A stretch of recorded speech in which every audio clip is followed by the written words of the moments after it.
I'm always running into people who ask me, well, I want to get in touch with my creativity again. I used to draw.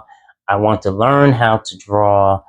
And what I always tell people is that you don't learn how to become an artist because you are inherently born with creativity. You don't learn how to be creative because it's already in you. But what you do learn is a few skills and some tips and tricks to help you facilitate that creativity and help you to express that creativity to create beautiful and enduring work.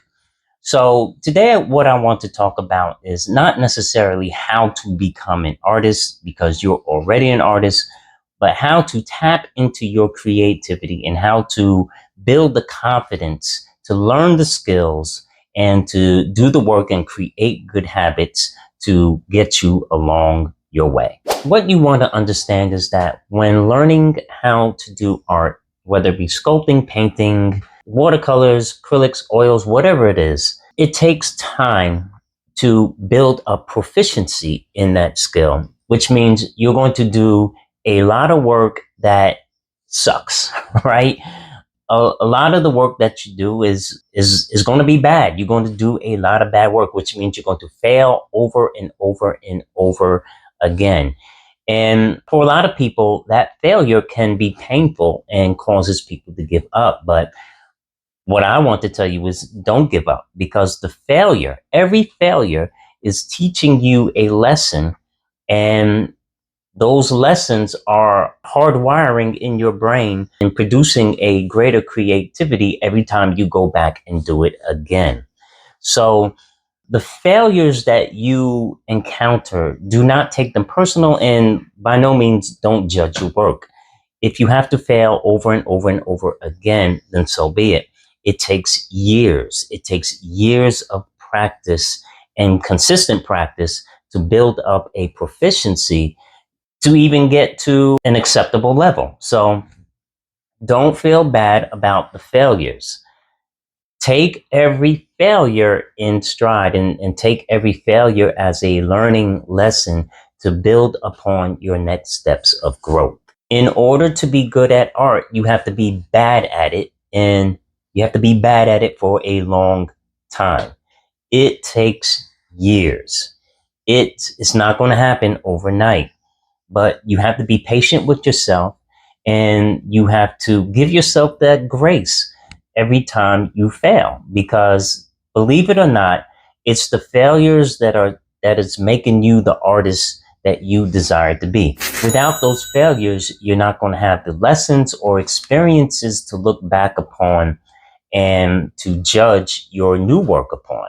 So take failure as your teacher. Make failure your friend. It's through those failures that you're going to learn those lessons that is going to ingrain in you a powerful creative practice that you're going to look back upon and be like, oh, wow, I learned so much through this process. So you have to understand that it is a process and you have to give yourself time. Now, the other thing is, like I said before, you're not going to see progress right away.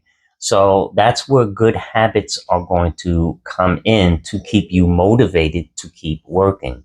You have to allow yourself to become habitual in doing the work. You have to make your work a habit. It's just like brushing your teeth. You get up in the morning and you brush your teeth, hopefully, right? You put on your shoes and your socks. You don't even think about it. When you drive a car, you're not thinking about, oh, I got to do this and this. And you just jump in the car and you go. That's how you have to become with the art. You have to jump into your work and go. And you're going to see over time, great things happen. You're going to see progress little by little, and you're going to see the growth, but you're not going to see it right away. So if you don't see it right away, don't feel bad about that. Don't judge yourself. Don't knock yourself. Just keep going, because that's what's going to make the difference in your artistic practice. There's so many people that stop and start. And that's in everything in life. Think about it if you ever been to the gym, or if you ever said, hey, I got this New Year's resolution. I'm going to lose 20 pounds. And you start going to the gym. You hit the gym for like maybe 2 or 3 weeks and then you stop. Now, that was me with my painting schedule. I was a weekend warrior artist who would wait all week to get into my studio for a full day of uninterrupted painting. And then nothing would happen. Why? Because, hey, you got life, you got a family, you got responsibilities. And sometimes those things do take priority. So not everything is going to go your way when you plan it out. But if you have a consistent practice where you're doing something small every day, then if you miss a day, then it's not going to be a great deal. Or if you have to take an hour to do something else, it's not going to throw your whole day off. My whole day used to be thrown off because I would plan something and then everything would go haywire, or I'd have an emergency to take care of. And that happens. Life happens. But if you're consistent on a daily basis, like doing something small every day, like sketching in a notepad or keeping a sketch pad accessible where you can do a little doodling or whatever, just do something every day, because that's going to make a great difference in how you approach your work and how you show up when you do your work. Now, in terms of how you go about learning this skill or whatever skill that you're drawn to, how do you go about learning it? Well, there's all kinds of courses out there you can take. YouTube is an excellent. I've used it plenty of times when I didn't know something or when I wanted to learn something. Of course, reading books, you can take classes. There's no one way to go about it. It's really up to you.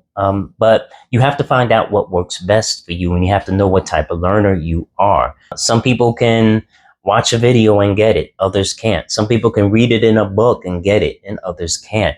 You really have to know how you learn and how you process information. And that's what's going to make the difference too.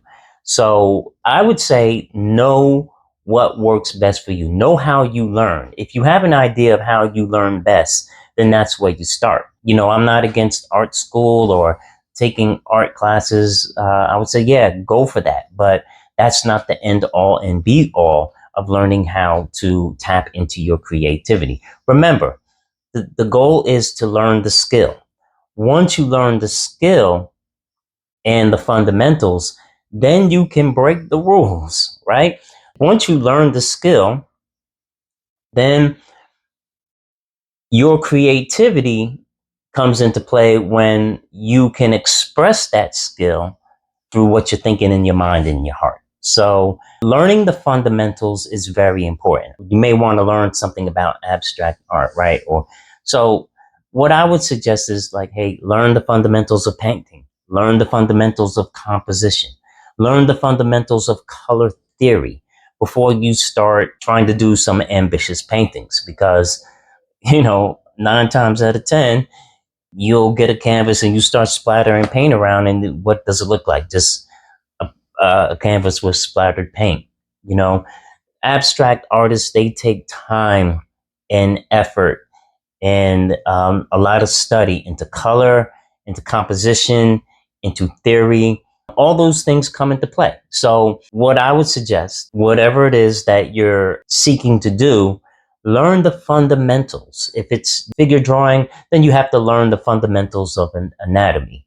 If you want to learn landscapes, well, you got to learn something about perspective and how nature grows and how light and shadow works, right? So you have to learn fundamentals, theory and skills in order for your art to be successful.